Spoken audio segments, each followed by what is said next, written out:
بسم الله الرحمن الرحيم. السلام علیکم ورحمۃ اللہ وبرکاتہ۔ اعوذ باللہ من الشیطان الرجیم، بسم اللہ الرحمن الرحیم۔ یا ایہا الذین آمنوا اذا تداینتم بدین الی اجل مسمی فاکتبوا، صدق اللہ مولانا العظیم۔ عزیز طلبہ کرام، آج الحمدللہ ہمارے 100 اسباق مکمل ہو رہے ہیں، تو آج سبق نمبر 100 ہے، اور آج کے سبق میں ہم باب السلم کو شروع کر رہے ہیں، اور اس کا حصہ اول ہے۔ بے سلم کو آج ہم پڑھیں گے، اور اس کی بنیادی کچھ احکامات اور اس کے جو خلاصہ باب ہے اس کو ہم دیکھیں گے، اور بے سلم کی شرائط کو دیکھیں گے۔ عزیز طلبہ کرام، جب کبھی آپ نے یہ بے بھی کر کے دیکھی ہوگی کہ ایسا ہوتا ہے کہ کبھی کبھار آپ کے پاس پیسے تو ہیں اور پیسے آپ دے دیتے ہیں، اور اگلے بندے کے پاس وہ پروڈکٹ یا وہ مبیع جو آپ خریدنا چاہتے ہیں وہ اس کے پاس موجود نہیں ہوتی۔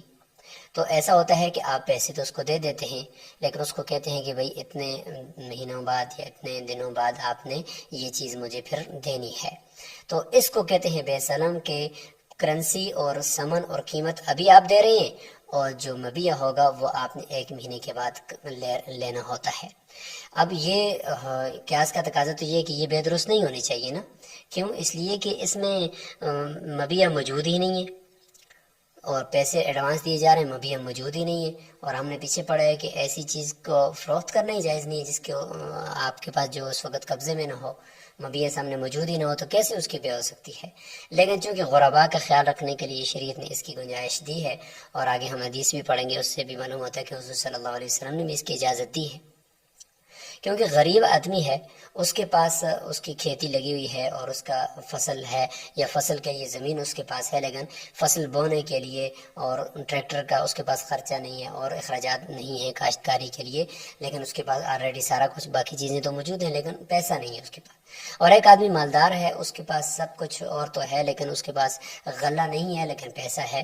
تو اب شریعت کہتی ہے کہ ان امیروں کا پیسہ ان غریبوں کے پاس آئے، اور غریب اپنی محنت کریں، اپنی فصل کے اوپر کام کریں، محنت کریں، اور پھر وہی فصل پھر امیروں کے پاس چلی جائے۔ تو اس طریقے سے اس پیسے کی ریل اور ایک نظام چلتا رہے، تو غریبوں کا خیال اس میں رکھا گیا ہے۔ تو اس ضرورت کے پیش نظر اس بے کو درست کر دیا گیا کہ شروع میں پیسے دے دیں گے امیر لوگ، اور بعد میں غریب لوگ اپنی محنت مزدوری اس کے اوپر کر کے اپنی فصل کو کاشت کرنے کے بعد میں جو مقررہ مدت ہے اس کے اوپر جو چیز ہے، جو فصل ہے، گندم ہے، چاول ہے، جو بھی ہے، وہ پھر ان کو پہنچا دیں گے۔ تو اس کو کہتے ہیں بے سلم۔ تو بے سلم کے جواز کی پھر جو دلائل ہیں وہ میں نے آیت آپ کے سامنے پڑھی ہے، وہ سورہ بقرہ کی آیت نمبر 282 ہے کہ یا ایھا الذین آمنوا اذا تداینتم بدین الی اجل مسمی فاکتبوا، کہ جب آپس میں کوئی آپ دین کا کوئی عقد کرنے لگو کسی مقررہ مدت تک، تو اس کو لکھ لیا کرو۔ تو یہ بھی ایک دین کا ایک گویا کہ عقد ہو رہا ہوتا ہے نا، کہ جس میں یعنی بے سلم کے اندر یہی ہو رہا ہوتا ہے نا کہ یعنی ایسا ہو رہا ہوتا ہے کہ بیو عاجل یعنی بیو عاجل بعاجل، کہ ایک ایسی چیز کا بیچنا کہ جو عاجل ہے یعنی بعد میں دینی ہے، اور بدلے میں جو چیز دی جا رہی ہے وہ ابھی دی جا رہی ہے، یعنی سمن ابھی دیا جا رہا ہے، جلدی دیا جا رہا ہے۔ تو بیو عاجل بعاجل، تو یہ اس کی تعریف بھی ہے۔ تو اسی طریقے سے اس آیت کے اندر جو دین کا تعلق ہے، تو چونکہ وہ مبیع دین ہو جاتا ہے نا بائی کے اوپر، پھر وہ اس نے دینا ہوتا ہے، اس لیے یہاں پہ بھی اس آیت کے ضمن میں بے سلم کو لیا جا سکتا ہے۔ اور جو سلم ہے، سلم تو اس کا معنی بھی یہ ہوتا ہے کہ جلدی لینا۔ تو اس میں بھی دیکھیں سمن کو جلدی لیا جا رہا ہے، اور اس کے بدلے میں جو مبیع ہے وہ بعد میں دیا جا رہا ہے۔ اور ایک اس کا معنی ہوتا ہے سلم کا معنی سلف، یعنی بعد میں آنے والے۔ تو وہ بھی اسی وجہ سے ہے کہ ایسا ہے کہ دیکھیں اس میں یہ ہو رہا ہوتا ہے کہ مبیع بعد میں دیا جا رہا ہوتا ہے اور سمن ابھی دیا جا رہا ہوتا ہے۔ تو یہ ہو گیا جی قرآن سے دلیل. اب ہے جی یہ آپ کے سامنے حدیث مبارک سے دلیل ہے کہ عن ابن عباس قال قدم النبی صلی اللہ علیہ وسلم المدینہ وہم یسلفون، کہ یہ لوگ جو ہے وہ بے سلف اور بے سلم یہ دونوں ایک ہی نام ہے اس کے، بے سلم لوگ کر رہے تھے مدینہ منورہ کے اندر جب آپ صلی اللہ علیہ وسلم تشریف لائے. بے ثمر پھلوں کی ہو رہی ہوتی تھی. سنتینی و ثلاث، یعنی 2 سال 3 سال کے لیے یہ بے سلم ہوتی تھی کہ پیسے آج دیے 2 سال کے بعد آپ نے مبی دینا ہے.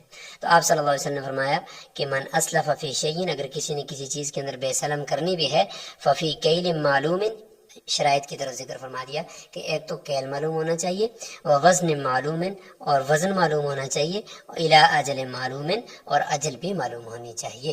یہ نہیں ہے کہ بس کر دیا اور جب ہوئے تو میں آپ کو مبیع دے دوں گا، ایسا نہیں ہے، بلکہ کچھ شرائط ہیں. یاد رکھیں چونکہ بے سلم کے اندر ایسا ہے کہ مبیع تو سامنے موجود نہیں ہے، اب کسی نہ کسی طریقے سے اس مبیع کو متعین کرنا ہے. سامنے اگر ہوتا تو اشارہ کرنا کافی تھا، سامنے اگر ہوتا تو بس قبضہ کر لینا کافی تھا، لیکن اب تو مبیع سامنے نہیں ہے، ابھی تو سمن دیا جا رہا مجلس کے اندر اور اٹھ کر چلے جانا ہے. تو اب ذرا ضرورت پڑ گئی ہے، زیادہ حساس ہے یہ معاملہ. وہ کیا کہ اب ایسا کرو کہ مبیع تو سامنے موجود نہیں ہے، تو اس کی ایسی صفات اور ایسی چیزیں اس کی بیان کرو کہ جس سے وہ مبیع ایسا متعین ہو جائے کہ 1 مہینے کے بعد جب بائع مشتری کو دے تو اس وقت کسی قسم کا کوئی ڈاؤٹ نہ رہے، کسی قسم کا کوئی جھگڑا نہ ہو، کسی قسم کا کوئی اس وقت حرج یا نقصان نہ ہو. لہٰذا کچھ شرائط کے ساتھ یہ بے سلم کو جائز قرار دیا گیا ہے، ورنہ یہ بے سلم اتنا آسانی سے یہ درست نہیں ہوگی جب تک کہ اس کے اندر یہ شرائط نہیں ہوگی. امام صاحب یعنی امام ابو حنیفہ رحمۃ اللہ کے نزدیک 7 شرائط ہیں اور صاحبین کے نزدیک 5 شرائط ہیں. وہ 7 شرائط کون کون سی ہیں اس میں دیکھیں. سب سے پہلی شرط ہے جی کہ جنس معلوم ہونی چاہیے. کس چیز کی آپ بے سلم کر رہے ہیں؟ گندم ہے، جو ہے، چاول ہے، کیا چیز ہے؟ تو یہ جنس معلوم ہونی چاہیے کہ کس چیز کے اندر ہو رہی ہے، کیونکہ مبیع سامنے نہیں ہے، لہٰذا ایسی شرائط لگائیں گے جس سے خود بخود مبیع آپ کے سامنے اس کی ایک تصویر بیٹھ جائے گی، تاکہ کل کو لیتے ہوئے جہالت مفصل المنازع نہ ہو. نمبر 2، نو معلوم ہو. نو کا مطلب یہ کہ چلے ٹھیک ہے گندم کو پتہ چل گیا کہ بھائی گندم لینی ہے، لیکن گندم کی بھی انواع ہوتی ہیں نا، اقسام ہوتی ہیں. مطلب ہے کہ بعض گندم جو ہوتے ہیں کلر بھی ان کے مختلف ہوتے ہیں، اور بعض گندم میں کوالٹیاں بھی مختلف ہوتی ہیں. تو یہ کوالٹی اور اس کی جو اقسام ہیں اس کے کلر کے اعتبار سے وہ متعین ہونا چاہیے، اس کو کہتے ہیں نو. اور تیسری ہے صفت معلوم ہو، یعنی گندم کے اندر صفت یہ ہے کہ مثال کے طور پر پنجاب والی گندم ہے تو وہ اچھی والی ہوگی جگہ کے اعتبار سے، کہ بھئی یہ جگہ والی گندم ہے کہ جہاں پہ پانی اس کو لگتا ہے ادھر کی ہونی چاہیے، یا دوسری بنجر زمینوں والی جو گندم ہوتی ہے. تو ہر ایک اعتبار سے گندم کی پھر وہ جو صفات ہوتی ہیں وہ بھی تبدیل ہوتی رہتی ہیں. تو یہ بتانا پڑے گا تاکہ یہ کہ پتہ چل جائے کہ بھئی کون سی گندم چاہیے، اس کو بنجر زمین والی، پنجاب والی، یا یہ کہ سندھ والی یا بلوچستان والی، کون سی گندم ہے، کس صفت کی ہو. چوتھی چیز یہ ہے کہ مبیع کی مقدار معلوم ہونی چاہیے، کتنی ہو، 1 من، 2 من، 4 من، 10 من، تاکہ یہ اس سے مبیع جا کر کچھ کلیئر ہوگا کہ بھئی اتنی چاہیے. اور 5ویں شرط یہ ہے کہ مدت معلوم ہو کہ کب دینی ہے، کم از کم 1 مہینہ تو ہوگا ہی ہوگا، اور 1 مہینے کے بعد پھر یہ کہ کبھی 2 مہینے بھی لگ سکتے ہیں، لیکن یہ کہ کم از کم 1 سے 1.5 مہینے تک یہ مدت معلوم ہونی چاہیے کہ اس کے اندر آپ نے مجھے دینی ہے. 6ٹھی شرط یہ ہے کہ سمن کی مقدار معلوم ہو. اگر سمن اس میں سے ہو کہ اگر تعلق اس میں سے ہو کہ اگر وہ تعلق رکھتا ہو اس کی مقدار پر، جیسے کیلی ہو یا وزنی ہو یا عددی ہو. یعنی جو آپ سمن ابھی دے رہے ہو وہ مثال کے طور پر عددی چیز ہے، کوئی نوٹ گن کر دے رہے ہو، یا سونا چاندی کے درم یا دنانیر دے رہے ہو، یا یہ کہ آپ اس وقت بھی جو سمن میں دے رہے ہو وہ بھی کوئی کیلی چیز ہے. مثال کے طور پر ابھی ایک گندم آپ دے رہے ہو جو بعد میں 2 مہینے بعد بھی آپ نے ایک دوسری گندم لینی ہے، یا ابھی آپ کچھ چیز ایسی دے رہے ہو جو کیلی یا وزنی ہے، تو ظاہر ہے کہ اس کا وزن اور کیل بھی معلوم ہونا چاہیے. کہ بعض مرتبہ کوئی ایسی چیز سمن میں دی جاتی ہے جو کھوٹی ہوتی ہے، نقلی ہوتی ہے کرنسی میں، تو اگر یہ مقدار معلوم نہیں ہوگی تو کل کو اگر کوئی چیز واپس وہاں سے اس کرنسی میں کی جائے گی، سمن میں کی جائے گی، تو کیسے واپس کریں گے؟ کچھ پتہ ہی نہیں کہ کتنا سمن تھا کتنا نہیں تھا. تو اس لیے امام صاحب فرماتے ہیں کہ یہ مقدار بھی معلوم ہونے چاہیے سمن کی. ساتویں شرط یہ ہے کہ اس جگہ کا متعین کرنا بھی ضروری ہے کہ جس میں مبیہ کو سپرد کرے گا۔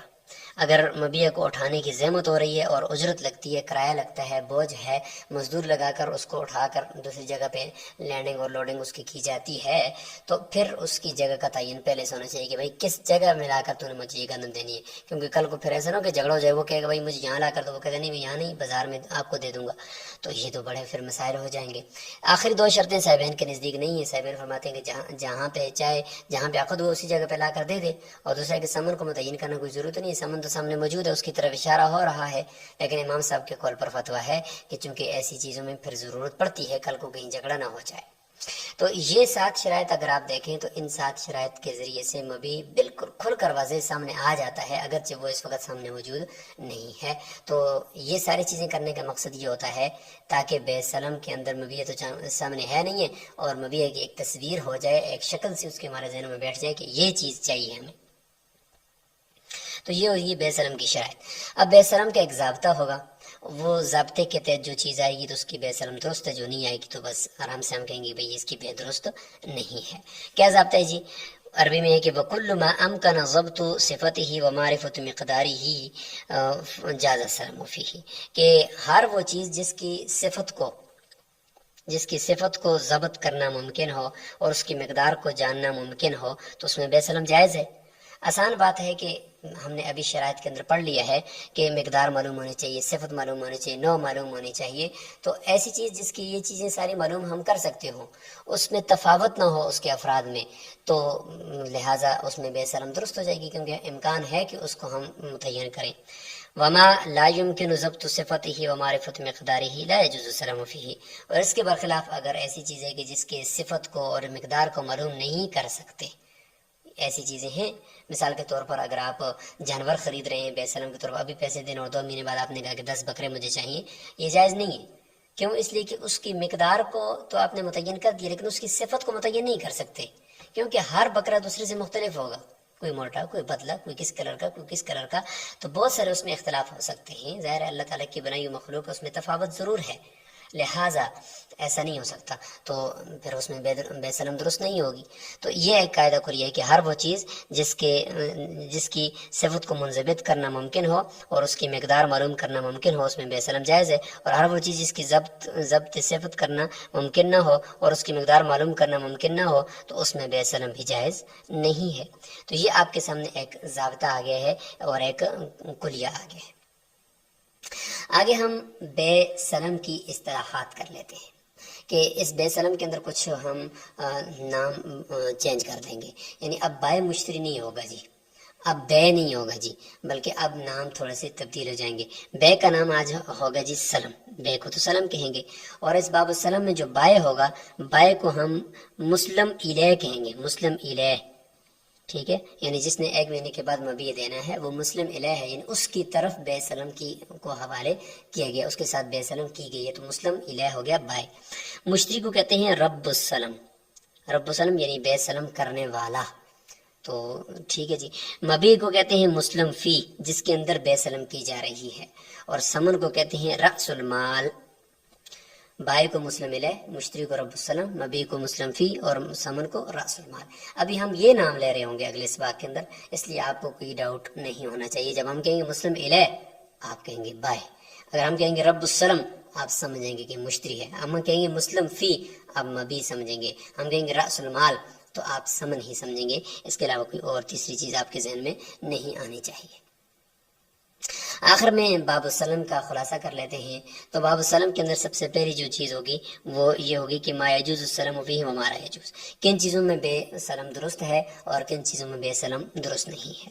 اور دوسرا ہوگا جی شرائط السلم، بے سلم کی شرائط کیا ہے، وہ 7 شرائط وہاں پہ عبارت کے اندر آئیں گی۔ اور تیسری ہے جی احکام رأس المال والمسلم فی، رأس المال یعنی سمن اور مسلم فی یعنی مبیع، اس کے احکامات ہوں گے، اور آخر میں کچھ توابع یعنی ختمۃ الباب میں کچھ مسائل بھی ذکر کیے جائیں گے۔ تو آج کے سبق میں ہم نے بے سلم کا مفہوم، اس کی شرائط اور اس کی حکمت جائز ہونے کی، اور قرآن و حدیث سے اس کے دلائل اور اسی طریقے سے ہم نے اس کی کچھ شرائط کو ذکر کر دیا ہے. آپ نے ان شرائط کو اور اس بیت السلام کا جو احکامات ہیں دیگر ان کو اچھی طریقے سے یاد کرنا ہے تاکہ یہ بیت السلام کو آگے عبارت کے اندر آپ کے لیے کوئی مسئلہ نہ ہو. پھر عبارت کا مطالعہ تو ماشاءاللہ آپ روزانہ کا سبق سننے سے پہلے کرتے ہی ہوں گے. اگر نہیں کر رہے تو یہ ضرور کرنا چاہیے کیونکہ یہ بہت اہم مسائل ہیں. جب تک آپ خود مطالعہ نہیں کریں گے تو اس وقت تک آپ کے لیے یہ کتاب اتنی زیادہ مفید نہیں ہوگی اور آپ کما حق وہ اس سے استفادہ نہیں کر پائیں گے. تو اس لیے یہ سبق یہاں پہ آج ہم روکتے ہیں. انشاءاللہ اگلے سبق کے اندر ہم باب السلام کی عبارت کو لے کر آگے جا رہے ہوں گے. السلام علیکم ورحمۃ اللہ وبرکاتہ.